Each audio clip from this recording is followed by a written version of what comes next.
Good morning, or depending on when you're watching this, good afternoon, good evening, or good night. My name's Ross, and as always told, out of Voice of Radio. So today we need to have a chat about a new Morpeko which has gone and been revealed. And this Morpeko is like genuinely legit. It's a little 70 HP basic. And it's really good. And it's going to fit into a bunch of decks. And I'm kind of in love with this. And that's kind of awesome. Of course, Morpeko has had so much love from Pokemon since it came around last gen, right?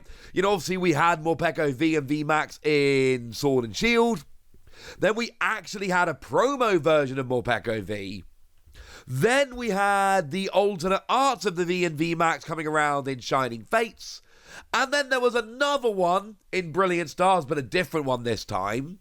Then there was the V-Union, yes, two different artworks of it. And let's not forget that in Paradox Rift we got the really good one which is seeing play and has an illustration rare as well.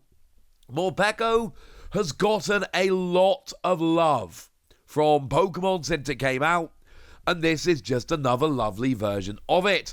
What we've got here is a Pokemon with a really nice ability, which should see play, and a really nice attack, which absolutely could see play as well. Now, as I'm recording this, I've actually done the translation myself, and I've not seen anyone else post it. Which means I'm relying entirely on my own translation. I will check before I upload the video, and it's not the easiest translation ever, but I still feel pretty good about it. So what we've got is a lovely ability that says, once during your turn, you may look at a top card of your deck. You can either put it back on top of your deck, or you can discard it. So you either discard it, or it goes into your, back to the top of your deck. And this is really good. Now, two important notes about this. This is a basic Pokemon that is very easily teched into decks. And number two, there is nothing on this card that says this ability can only be used once per turn.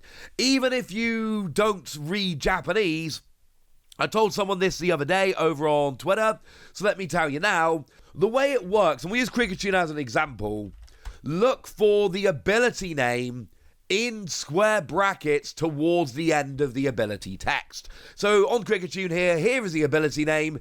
Here it is in kind of square brackets near the end. That's the bit which says you cannot use more than one of these abilities per turn.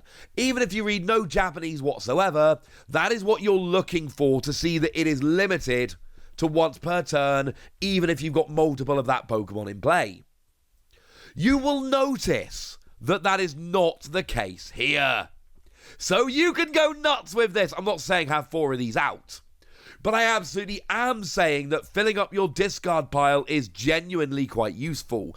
Take a Pokemon I'm very excited about. Roaring Moon. The new Roaring Moon that we're going to be getting in Temporal Forces. It's got a lovely attack that does 70 damage base, plus 10 for each ancient card in your discard pile. So this basically means an extra 10 damage per turn, which is redonk. Now, obviously, there is always a chance that you look at the top card of your deck, it's not an ancient card, or it is an ancient card, but it's not one you're willing to discard, or whatever. I get this entirely, all right? But my point is, this is going to be a very useful card, potentially for filling up your discard for attacks like this that want to have lots in the discard. Now, we also need to bear in mind, because this is important, you may well be playing Koraidon in that deck. I'm going to be. And Koraidon does 30 damage for each ancient Pokemon you've got in play, and this is not an ancient Pokemon, so it's really good for building up your damage with Roaring Moon, but it also takes away your damage cap with Koraidon.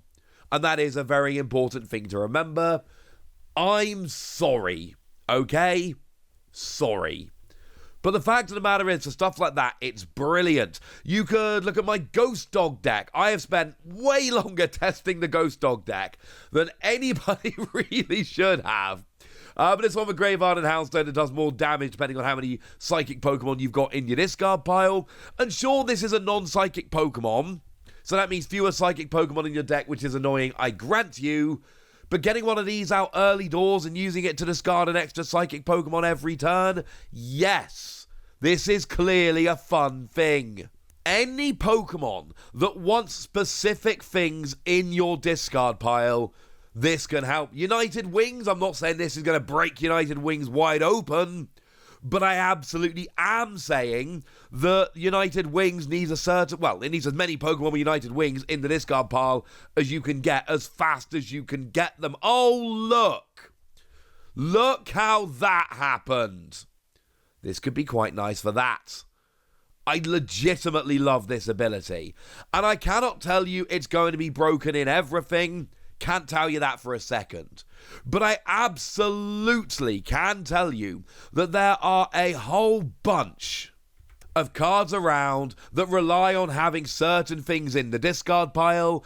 And for anything like that, this has got to be something you're considering. I'm not saying you're going to play it in every deck, but I absolutely am saying that any deck that relies on the discard pile, and there are a bunch of them, this is something you should absolutely have in your consideration. But it's actually got a really nice attack as well. For a single lightning energy, you attach up to 2 basic energy from your discard pile to your bench Pokemon in any way you like. Okay, technically it doesn't actually say bench Pokemon, it says Pokemon. You can attach them to Morpeko here.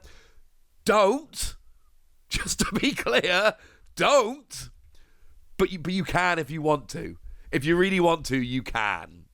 Now, again, you don't need to read any Japanese to understand this. There's no lightning energy symbol there. This does not need to be used to accelerate lightning energy. This can be used in any deck to accelerate any energy, basic of course, it does say basic, to any Pokemon. That is ridiculous. Absolutely ridiculous. And again, I'm not saying you're going to use this in every deck all the time. That is not my point here. My point is, this is a great backup. I mean, look, take Miraidon decks. Firstly, Miraidon decks are going to be able to search this out super easily using, Miraidon. Secondly, we all know that Miraidon decks are using stuff like Electro Generator to try and get energy on in the early game. And we all know it sometimes doesn't work. And if you don't hit enough energy on a turn 1 going second, you sit there with not much of a plan. There's not really a huge amount you can do. Well, that's where Morpeko comes in rather nicely indeed now, doesn't it? I genuinely love this card. I think the ability is great and it is going to help out a whole bunch of decks. I think the attack is great because it's multiple energy and it's any energy. Because there's a whole bunch of times, right, where you'd be looking at this and you'd be going, well, if I attach the energy to Morpeko to accelerate energy, why don't I just attach it to the bench? Well, you know what? Here you attach 1 to Morpeko to attach 2 to the bench. That is a very fair trade. And look, if you don't need it, don't use it. Because here's the thing. Let's say you're looking at Morpeko and you're going, right, okay, fine. I get that some decks want to play from the discard pile. What about decks that don't? Well, my lovely co-casters on the official stream, especially Shay and Alex, I was listening to them a lot over in Dortmund when we had our last stream. And there was a phrase they kept using over and over and over again. Thinning is winning. And what they're saying there is, the fewer cards you've got in your deck in the late game, the more likely it is that you're going to draw into those cards you want, and the less likely it is that you're going to draw into rubbish off of something like your opponent's Iono. So one thing you can literally do here is just, especially in the mid to late game, just use this every turn. And if you've got a card on top of your deck that you really want to use, leave it there. But if you've got a card there which is not going to do you much good, discard it. And oh look, you've got one less bad card in your deck, which means you are more likely to draw what you want off of an Iono, etc. in the late game. And it's actually legit for that. And obviously, as a side note, Remember how yesterday I showed you that Morpeko EX? And I told you that it does 140 base, and then you discard the top card of your deck and the top card of your opponent's deck, doing 140 extra damage for each energy discarded in this way. Remember I told you about that? Yeah, this is a really good way on a basic Pokemon to make sure you've got an energy on top of your deck. Now, it's not going to tell you what's on top of your opponent's deck, but it is going to let you look at the top card of your deck to see whether you're doing 280 minimum.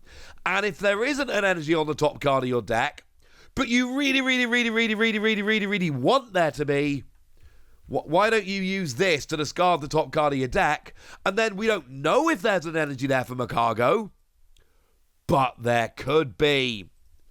This seems like the kind of Pokemon that really should get an illustration rare, but remember, as I told you, we did literally just get one not that long ago in Paradox Rift. Like, literally, this will be coming out in Scarlet and Violet 6. Morpeko got an illustration rare in Scarlet and Violet 4. So, I do understand why it won't, because it's got one too recently, but this really should have got one. This card is legit. I'm giving it 5 Wassies. I don't care. It's my video. I can give it whatever score I want. I'm giving it 5 Wassies. I'm not saying it's an utterly broken card that is going to go in every single deck. I am saying it's got a really useful ability that can help a whole bunch of decks. And a really useful attack that can help a whole bunch of decks. And I'm saying that when you add those two things up together, that leads to a very, very, very good card. I love this card. I enjoyed making this video talking about it. But now it's over to you guys. Tell me what you think about this card. Am I getting overly excited about nothing, or is this card legit? Let me know in the comment section. Go nuts! Be nice! And then make sure you like this video, subscribe to this channel, follow me on Twitter at The Wasi. That's where we talk about, well, card games and Pokemon and all kinds of fun things. And please do consider checking out patreon.com/PTCG Radio, where you can support the channel, get some bonus podcasts, join a Discord, and all kinds of fun things. And get shout-outs on the channel, like the lovely William Shaw, who's been a supporter of ours for a while now and seems to be a very lovely person. So shout out to them for the support and the loveliness. But by far the most important thing as always, look after yourselves till next time, would ya? Thank you very much for watching. My name's Ross, and you've been watching PTCG Radio.